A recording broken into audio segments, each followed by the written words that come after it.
É possível conviver com um lobo? Pastor, eu acho que não estou convertido.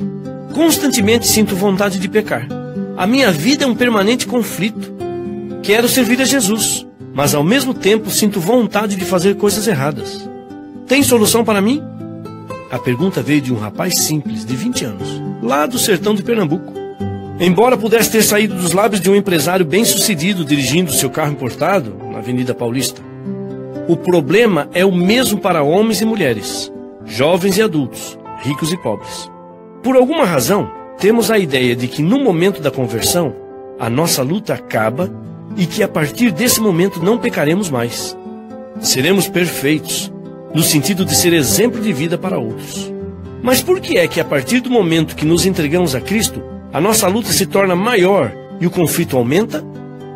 Antes de mais nada, temos que entender o que acontece no momento da conversão.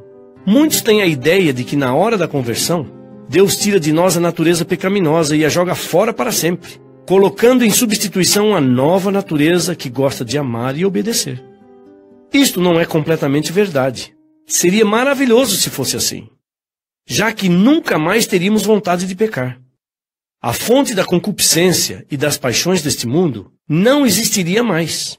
Em consequência, nossa vida seria como a de Adão e Eva antes da queda. Infelizmente, não é assim que sucedem as coisas. Ao converter-nos, Deus coloca dentro de nós uma nova natureza, a natureza de Cristo. Mas o que acontece com a velha natureza pecaminosa, a natureza de lobo? Ela não sai como muitos imaginam. Ela fica aí, agonizante. Aquela parte que em cada um de vocês gosta de pecar foi esmagada e mortalmente ferida, afirma o apóstolo. E agora?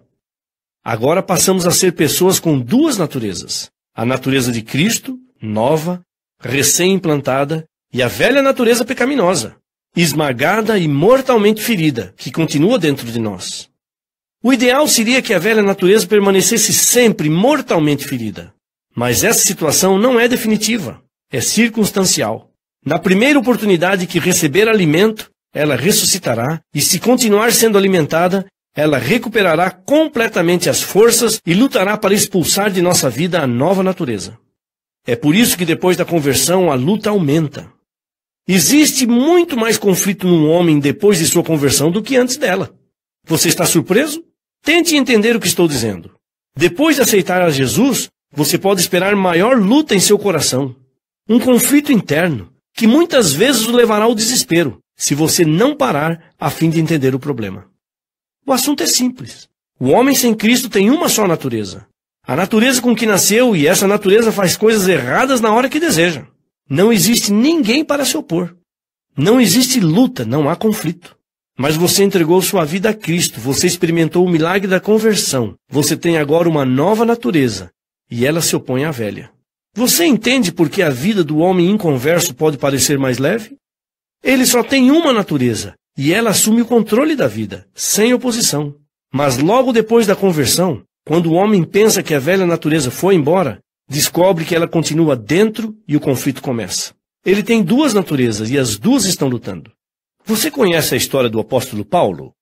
Houve um momento em sua vida em que ele chegou à beira da loucura. Na sua carta aos cristãos de Roma, ele diz: "Eu não entendo o que faço, porque não faço o que gostaria de fazer. Ao contrário, faço justamente aquilo que odeio. E isto mostra que, de fato, já não sou eu quem faz isso, mas o pecado que vive em mim. Assim, eu sei que é isto que acontece comigo. Dentro de mim, sei que gosto da lei de Deus. Mas vejo que uma lei diferente age em meu corpo. Uma lei que luta contra aquela que minha mente aprova." Romanos 7, 15 a 23, Bíblia na linguagem de hoje. Entende, meu amigo? Duas naturezas, duas forças lutando dentro do apóstolo Paulo. Um conflito que o levou ao desespero, porque no verso seguinte ele clama: "Que situação terrível esta em que estou! Quem é que me livrará da minha escravidão a esta mortífera natureza interior?" Agora pergunto, no momento em que Paulo escreveu a carta aos Romanos, estava ou não convertido? Claro que estava. Ele tinha sido convertido lá na estrada de Damasco, quando se encontrou com Jesus e caiu do cavalo. Porém, aqui está a experiência de um homem convertido sentindo dentro de si o conflito que produz a luta das duas naturezas. Não se preocupe, meu amigo, por causa da tensão e do conflito que vem após sua conversão. Duas naturezas, entende? Você e eu somos homens com duas naturezas, e elas não gostam uma da outra. O apóstolo Paulo um dia conseguiu entender este conflito e aí ele escreveu: isto é o que eu quero dizer. Deixem que o Espírito de Deus dirija suas vidas. E não obedeçam aos desejos da natureza humana, porque o que a nossa natureza humana deseja é contra o que o Espírito quer. E o que o Espírito quer é contra o que a natureza humana deseja. Os dois são inimigos e por isso vocês não podem fazer o que querem. Gálatas 5, 16 e 17. Pastor, você dirá, quer dizer que toda a minha vida vai ser uma vida de conflito? Não necessariamente. E isso vai depender de sua decisão. As duas naturezas estão hoje em luta, mas finalmente uma delas vencerá. Uma delas assumirá o controle completo de sua vida. Uma delas sobreviverá e a outra morrerá. Qual delas será vitoriosa? Também isso vai depender de sua decisão. Vamos ilustrar o assunto desta maneira. Suponhamos que estão soltas na arena de um circo duas feras envolvidas numa luta de morte. Os empresários do circo separam as duas feras e as colocam em jaulas separadas. Uma delas é fartamente alimentada, recebe comida e água em abundância. A outra é deixada no esquecimento quase total. Vez por outra, alguém dá para ela apenas um bocado de alimento, o suficiente para não morrer. Quando chegar o momento do confronto, qual delas vencerá? Existe alguma dúvida? Você sabe que será a que for melhor alimentada, não sabe? É isso que acontece na luta das naturezas por obter o controle da nossa vida. Só uma delas assumirá finalmente, por completo, o domínio do território. E sem dúvida será a que for melhor alimentada. Ocorre que os seres humanos geralmente alimentam mais a natureza pecaminosa, e esta é a causa de nosso fracasso constante, mesmo depois de nossa entrega a Cristo. Deus realizou em nós o milagre da conversão. Implantou em nosso coração a nova natureza, mas nós não cuidamos dela. Não a alimentamos e, em consequência, a velha natureza está sempre tomando o controle de nossa vida. Como é que se alimentam as naturezas? Através dos 5 sentidos. Tudo que entra em nossa mente através dos sentidos é alimento para uma ou outra natureza. Especialmente aquilo que vem através da visão e da audição. Este é o motivo por que precisamos ser cuidadosos na escolha dos programas a que assistimos, dos filmes que vemos, das revistas e livros que lemos, das conversas das quais participamos e das músicas que ouvimos. É verdade que enquanto estivermos neste mundo, mesmo sem querer, estaremos sempre filtrando comida para a natureza má. Eu não posso evitar ouvir uma música que inspire sentimentos negativos enquanto estou num ônibus ou no local de trabalho, por força das circunstâncias. Não posso também evitar que apareça uma imagem negativa enquanto leio ou assisto ao noticiário. É impossível deixar de ouvir conversas pouco edificantes na escola ou na rua, mas posso evitar colocar voluntariamente esse tipo de alimento em minha mente. É inevitável que vez por outra passe migalhas para a natureza má, mas posso evitar que entre para ela filé mignon. Posso evitar alimentá-la consciente e voluntariamente. Na realidade, a nossa vitória e, em consequência, a nossa felicidade na vida cristã dependem, de certo modo, de aprendermos a conviver com ambas as naturezas. Como? Alimentando a natureza de Cristo e matando de fome a outra. É isso que Paulo diz quando afirma que os que são de Cristo Jesus crucificaram a carne com suas paixões e concupiscências. Nos tempos de Cristo, quando um homem era crucificado, era declarado legalmente executado e morto, mas na realidade continuava vivo na cruz, sofrendo e agonizando. Às vezes os parentes ou amigos vinham à noite e resgatavam o corpo do executado. Cuidavam dele e o homem tornava a viver e muitas vezes voltava à sua vida de delinquência e crime. O que Paulo está querendo dizer é que temos que manter nossa velha natureza pregada na cruz, não deixar que ela desça, e muito menos cuidar dela e alimentá-la. Bem, pastor, você dirá, até quando terei de conviver com essa luta das naturezas? Enquanto estivermos neste mundo, não há modo de nos livrarmos dela completamente, embora possamos tornar a luta mais leve, deixando de alimentar a natureza má. Podemos manter esta última mortalmente ferida e agonizante, mas jogá-la fora de nosso ser, não. Até uma cristã vitoriosa como Ellen White declarou: não podemos dizer, eu não tenho pecado, enquanto este corpo vil não for mudado e transformado à imagem do corpo glorioso de Cristo. Mas, graças a Deus, existe uma promessa maravilhosa. Digo-lhes isto, meus irmãos, um corpo terreno feito de carne e sangue não pode entrar no reino de Deus. Estes nossos corpos mortais não são do tipo adequado para viver eternamente. Contudo, eu lhes estou contando este segredo estranho e maravilhoso.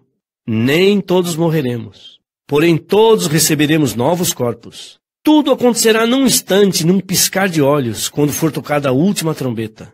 Porque virá do céu um toque de trombeta e todos os cristãos que já morreram, de repente voltarão à vida, com novos corpos que nunca jamais morrerão. E então nós, que ainda estivermos vivos, também receberemos de súbito novos corpos. Porque os nossos corpos terrenos, os que temos agora e que são mortais, serão transformados em corpos celestiais que não podem pecar, mas viverão para sempre. Quando isso acontecer, finalmente se tornará verdadeira esta escritura: a morte foi tragada na vitória. Ó morte, onde está agora a tua vitória? Onde está o teu aguilhão? Porque o pecado, o aguilhão que causa a morte, terá desaparecido completamente. 1 Coríntios 15, versículos 50 a 54. Versão: o mais importante é o amor. Não é isto maravilhoso? Um novo corpo, sem natureza pecaminosa. Finalmente Deus arrancará a velha natureza de nós e a jogará fora para sempre. Aí sim não haverá mais luta, mais conflito interior, mais vontade de pecar. Tornaremos a ser homens com uma só natureza, a natureza de Cristo, perfeita e que se deleita em amar, obedecer e andar nos caminhos de Deus.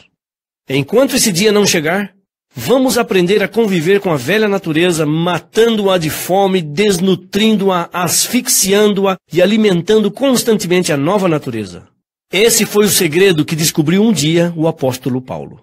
Alguns anos depois de escrever o desesperado capítulo aos Romanos, Paulo escreveu aos Filipenses dizendo: E agora, irmãos, ao terminar esta carta, quero dizer-lhes mais uma coisa. Firmem seus pensamentos naquilo que é verdadeiro, bom e direito.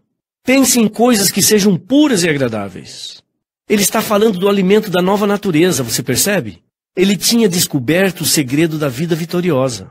Ele não alimentava mais a natureza velha. A natureza de Cristo tinha assumido agora o controle de sua vida. Eu próprio não vivo mais. Sim, é Cristo que vive em mim. E à medida que os anos passaram, a sua velha natureza ficou cada vez mais fraca.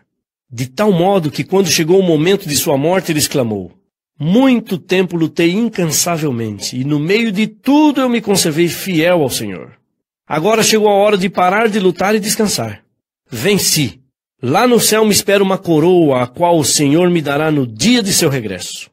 Ah, meu caro ouvinte, como é bom ver o final da vida de Paulo.